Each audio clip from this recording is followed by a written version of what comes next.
जैसा कि आप सभी जानते हैं, राष्ट्रपति भवन से निकला एक गर्म कॉन्स्टिट्यूशनल हवा का झोंका सुप्रीम कोर्ट तक पहुंच गया है। राष्ट्रपति द्रौपदी मुर्मू ने आर्टिकल 143(1) का सहारा लेते हुए सुप्रीम कोर्ट से एक ऐसा मशवरा मांगा है जो न केवल कानूनी दायरे में हलचल मचा रहा है बल्कि एग्जीक्यूटिव और जुडिशरी के बीच एक नया टेंशन क्रिएट कर रहा है। ये पहली बार है जब प्रेसिडेंट द्रौपदी मुर्मू ने सुप्रीम कोर्ट से किसी सेंसिटिव कॉन्स्टिट्यूशनल इशू पर सलाह मांगी है और ये भी पहली बार हो रहा है कि मोदी सरकार के टेन्योर में आर्टिकल 143(1) एक्टिवेट हुआ है। जरा सोचिए, एक दिन पहले यानी कि 14 मई को नए चीफ जस्टिस ऑफ इंडिया ने शपथ ली और अगले ही दिन 15 मई उनके सामने एक ऐसा रेफरेंस आता है जो पूरा federal structure, separation of power और जुडिशरी के एम्बिट को चैलेंज करता है। यही नहीं, ये पूरा मामला सुप्रीम कोर्ट के रीसेंट वर्डिक्ट का डायरेक्ट रिएक्शन है, जिसमें सुप्रीम कोर्ट ने गवर्नर और प्रेसिडेंट को टाइम बाउंड मैनर में बिल्स पर फैसला लेने को कहा था। और सबसे ज्यादा चर्चा में आई बात थी डीम्ड एसेंट की। मतलब अगर गवर्नर या प्रेसिडेंट बिल को लंबे समय तक होल्ड करके बैठे रहे तो उसे एसेंट मान लिया जाए। प्रेसिडेंट द्रौपदी मुर्मू ने इस कॉन्सेप्ट को खुलेआम रिजेक्ट करते हुए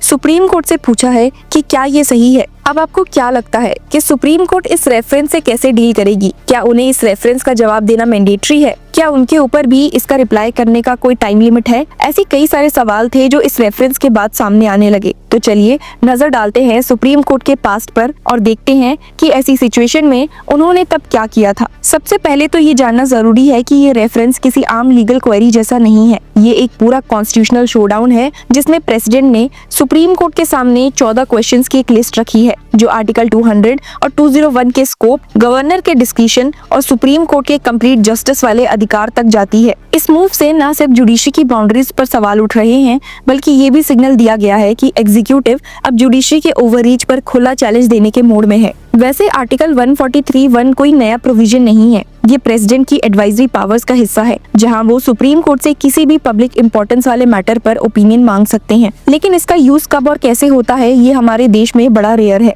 1951 में पहली बार डॉक्टर राजेंद्र प्रसाद ने इसे यूज किया था जब उन्होंने सुप्रीम कोर्ट से दिल्ली लॉज एक्ट और डेलीगेशन ऑफ लेजिस्लेटिव पावर्स पर ओपिनियन मांगा था। उसके बाद से लेकर अब तक राजेंद्र प्रसाद से लेकर अब्दुल कलाम तक कई प्रेसिडेंट्स ने इस प्रोविजंस का सहारा लिया है, लेकिन हर बार किसी क्रिटिकल नेशनल इशू पर। प्रेसिडेंट द्रौपदी मुर्मू के रेफरेंस की टाइमिंग भी काफी सिंबॉलिक है। सुप्रीम कोर्ट का रीसेंट वर्डिक्ट जिसमें तमिलनाडु के गवर्नर के खिलाफ कोर्ट ने डिसीजन दिया है, क्लियरली कहता है कि गवर्नर या प्रेसिडेंट कोई इंडेफिनाइट समय तक बिल्स को पेंडिंग नहीं रख सकते। इसके अगेंस्ट राष्ट्रपति ने कहा, neither article 200 nor article 201 prescribe any time limit और प्रोसीजरल मैकेनिज्म। यानी उनका कहना है कि कॉन्स्टिट्यूशनल जब खुद ही टाइमलाइन नहीं दे रहा तो कोर्ट उसे इम्पोज कैसे कर सकता है। ये डायरेक्ट सुप्रीम कोर्ट के एक्टिविज्म पर सवाल है। प्रेसिडेंट ने सिर्फ इतना ही नहीं किया बल्कि आर्टिकल 142 के यूज को भी क्वेश्चन किया, जहां सुप्रीम कोर्ट कंप्लीट जस्टिस करने के नाम पर लेजिस्लेटिव या कॉन्स्टिट्यूशनल गैप्स फिल करता है। उनका कहना है कि ये सेपरेशन ऑफ पावर्स को डैमेज करता है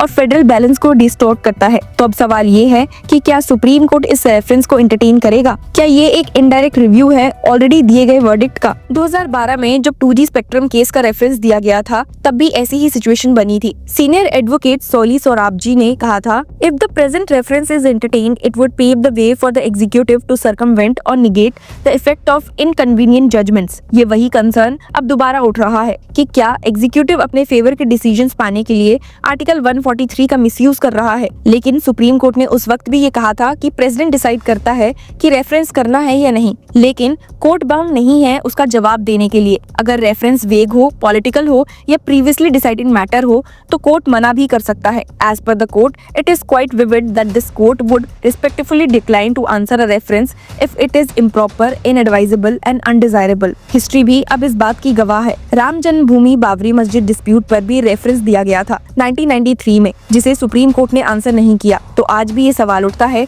कि क्या प्रेसिडेंट का ये रेफरेंस मेंटेनेबल है या एक पॉलिटिकल टेक्निक है। प्रेसिडेंट के 14 सवालों में कुछ एक्सट्रीमली क्रिटिकल इश्यूज हैं, जैसे कि क्या गवर्नर काउंसिल ऑफ मिनिस्टर्स के एडवाइस पर ही एक्ट करे? क्या गवर्नर या प्रेसिडेंट के डिसीजंस जुडिशियल रिव्यू के दायरे में आते हैं? क्या आर्टिकल 142 का यूज कॉन्स्टिट्यूशनल प्रोविजंस को ओवरराइड कर सकता है? और सबसे एक्सप्लोसिव सवाल, क्या किसी बिल पर गवर्नर के बिना एसेंट के वो लॉ बन सकता है? ये सब सवाल सिर्फ लॉ के नहीं है, राजनीति और शासन तंत्र के फंडामेंटल फ्रेमवर्क को छू रहे हैं। अगर सुप्रीम कोर्ट ने इस रेफरेंस को एक्सेप्ट कर लिया और कुछ नए इंटरप्रिटेशन दिए तो इंडिया के कॉन्स्टिट्यूशनल मैकेनिज्म ही शिफ्ट हो सकता है। अभी तक आर्टिकल 143(1) का यूज लिमिटेड ही रहा है, जैसे बेरूबारी यूनियन के पाकिस्तान को ट्रांसफर, प्रेसिडेंशियल इलेक्शंस का प्रोसेस, कावरी वाटर डिस्प्यूट या जज अपॉइंटमेंट केसेस। लेकिन प्रेसिडेंट का ये स्टेप एक अलग ही लेवल पर है। ये एक डायरेक्ट कन्फ्लिक्ट है एग्जीक्यूटिव और जुडिशरी के कॉन्स्टिट्यूशनल स्पेस का। और जब ये सब हो रहा है एक नए चीफ जस्टिस के पहले ही दिन, तो टेंशन और भी ज्यादा बढ़ता है। एक तरफ नए सीजीआई के लिए ये एक टेस्ट केस है कि वो जुडिशरी का डिग्निटी कैसे मेंटेन रखते हैं। दूसरी तरफ एग्जीक्यूटिव ओपनली ये दिखाने की कोशिश कर रहा है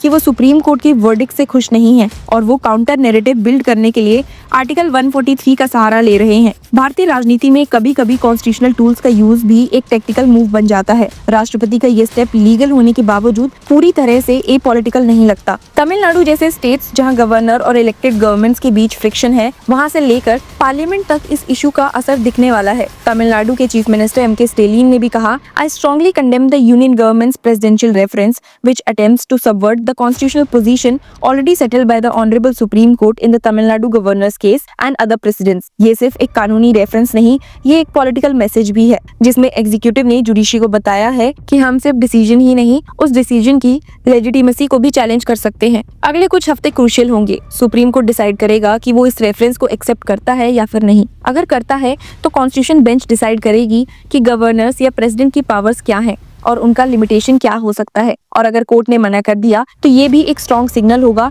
कि जुडिशरी अपने डिसीजंस पर खड़ी है और पॉलिटिकल प्रेशर में झुकने को तैयार नहीं है। तब तक पूरा देश ये कॉन्स्टिट्यूशनल ड्रामा देख रहा है, जिसमें राष्ट्रपति भवन से सुप्रीम कोर्ट तक हर इंस्टीट्यूशन अपनी पोजीशन दिखाने में लगा हुआ है। अब आपको क्या लगता है कि सुप्रीम कोर्ट इस रेफरेंस का जवाब देगा या इग्नोर कर देगा? Share your views with us and keep following law Chakra. Hello law lovers and justice seekers, welcome to law Chakra. हम आपके लिए लेकर आए हैं कुछ बहुत ही exclusive. Introducing law Chakra prime membership, जो आपको देगा exclusive access like never before. बनिए लॉ चक्र की प्राइम मेंबर और अनलॉक कीजिए full potential of legal knowledge. अभी ज्वाइन कीजिए